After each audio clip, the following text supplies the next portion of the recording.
I te ahua nei e taka ana te karanga a ngā iwi kia kaua e whakatū i te ruarau rima te kau whare kau mātua ritaia ki runga i te whenua o ōpihi whanaunga kore i whakatāne ki runga taringa kohatu.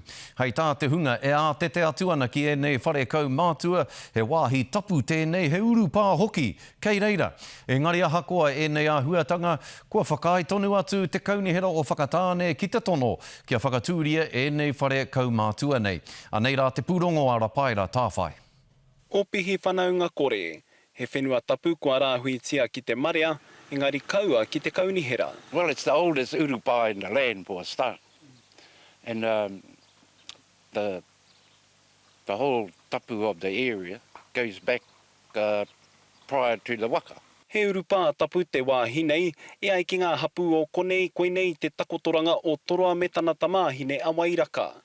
Engari no te tau 2012 ka hokona ngā whenua pātata ki te urupa ki te kaunihera mo te 8 miriona tāra.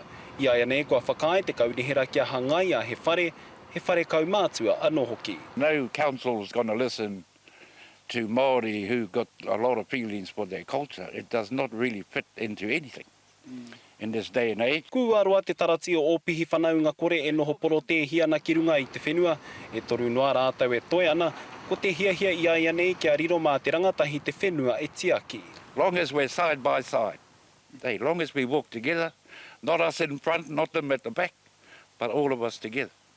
So that's got to be our biggest move since we started this this little hikoi of ours to hang on to the sanctity of ōpihi whanaunga kore. No te marama kua hori tū ai ngā hapu o te takiwā ki mua i te kaunihera ki te aukati atu ā rātau mahi hanga whare. Engari auare ake. The tapu of the whenua, how far it goes, how far we prepare to hang on to that. In this day and age of people actually ignoring things within our culture. I tēnei wā tonu nei e whakahaere hui ana te tarati me ngā uri whakaheke ki te whakaako i a rātau ki ngā kōrero o te wāhi tapu nei. Rapaira tāwhai te karere.